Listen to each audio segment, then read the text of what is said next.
யாரும் எதிர்பாராத வகையில தமிழக அரசியலில் மிகப்பெரிய திருப்புமுனை நிகழ காத்திருக்கிறது. நடிகர் விஜய் ராஜதந்திரமாக அமைக்கப் போகக்கூடிய புதிய கூட்டணி குறித்து ஜெம் தொலைக்காட்சி வழங்கும் சிறப்பு செய்தி தொகுப்பு இதோ.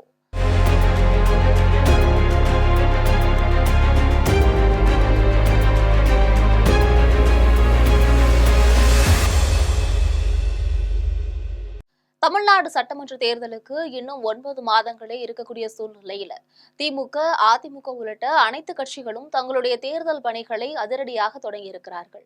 ஆளும் கட்சியான திமுகவை பொறுத்தவரையில ஓரணிகள் தமிழ்நாடு என்ற முழக்கத்தோடு வீட்டுக்கு வீடு வாக்காளர்களை திமுக தொண்டர்கள் சந்தித்து வருகிறார்கள்.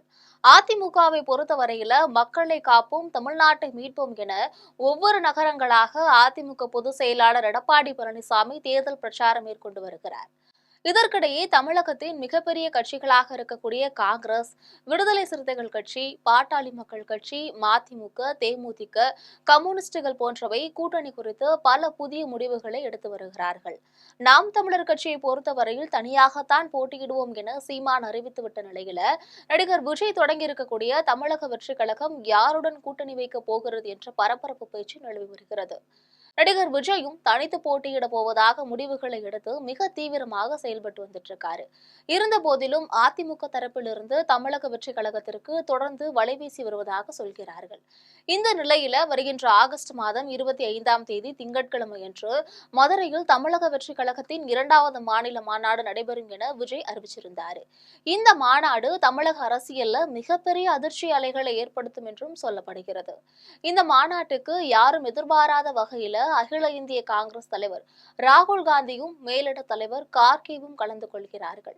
இதற்காக நடிகர் விஜய் தரப்பிலிருந்து ராகுல் காந்தியை தொடர்பு கொண்டு பேசியிருக்கிறார்கள்.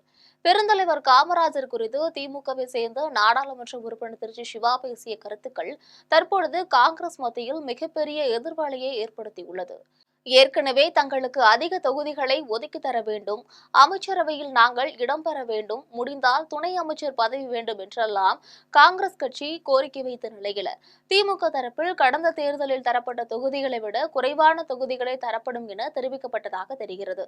இந்த சூழ்நிலையில நடிகர் விஜய் தலைமையிலான தமிழக வெற்றி கழகத்துல காங்கிரஸ் கட்சி இணையலாம் என்கிற சூழ்நிலை ஏற்பட்டிருக்கிறது. இதன் நிமித்தமாகத்தான் நடிகர் விஜய் நடத்தக்கூடிய மதுரை மாநாட்டில் ராகுல் காந்தியும் கார்கேவும் கலந்து கொள்கிறார்கள் என்று சொல்லப்படுகிறது. முன்னதாக நடிகர் விஜய் டெல்லி சென்று ராகுல் காந்தியையும் கார்கேவையும் சந்தித்து பேசுவதற்கான ஏற்பாடுகளும் நடைபெற்று வருகிறது. நடிகர் விஜயை பொறுத்தவரையில தற்பொழுது வெளிவந்திருக்கக்கூடிய கருத்து கணிப்புகளும் உளவுத்துறை தகவல்களும் அவருக்கு 3ஆம் இடம்தான் என தகவல்கள் தெரிவிச்சிருக்காங்க. சுமார் 15% வாக்குகளை மட்டுமே விஜய் பெறுவார் என கருத்து கணிப்புகள் தெரிவித்துள்ள நிலையில நடிகர் விஜயும் தனது நிலையிலிருந்து வேறொரு முடிவுக்கு வந்திருக்கிறார். நடிகர் விஜயின் புதிய ராஜதந்திர கணக்குப்படி தமிழக வெற்றி கழகத்துல காங்கிரஸ், விடுதலை சிறுத்தைகள், தேமுதிக, மதிமுக உள்ளிட்ட கட்சிகள் இணையும் என எதிர்பார்க்கப்படுகிறது. இதன் மூலமாக பலமான 3வது கூட்டணி அமைந்து தேர்தலில் வெற்றி பெற்று விஜய் முதலமைச்சர் ஆகலாம் என திட்டம் தீட்டி இருக்கிறார்கள். காங்கிரஸ், விடுதலை சிறுத்தைகள், மதிமுக, தேமுதிக போன்ற கட்சியினருக்கு அமைச்சரவையில இடம் தருவதற்கும் விஜய் ஒப்புதல் அளித்ததாக தெரிகிறது. ஏற்கனவே அவர் நடத்திய முதல் மாநாட்டின் போது கூட்டணி சேரும் கட்சிகளுக்கு அமைச்சரவையில இடம் தரப்படும் என அறிவித்திருந்தார் என்பது குறிப்பிடத்தக்கது. ஒருவேளை தமிழக வெற்றி கழகத்துடன் காங்கிரஸ், விடுதலை சிறுத்தைகள் மற்றும் தேமுதிக, மதிமுக போன்ற கட்சிகள் இணையமானால் அது மிக பலமான கூட்டணியாகவே அமையும் என்று எதிர்பார்க்கப்படுகிறது. எனவே வருகின்ற சட்டமன்ற தேர்தலில் மும்முனை போட்டி என்பது மிகவும் அதிரடியான போர்க்களமாக இருக்கும் என எதிர்பார்க்கப்படுகிறது.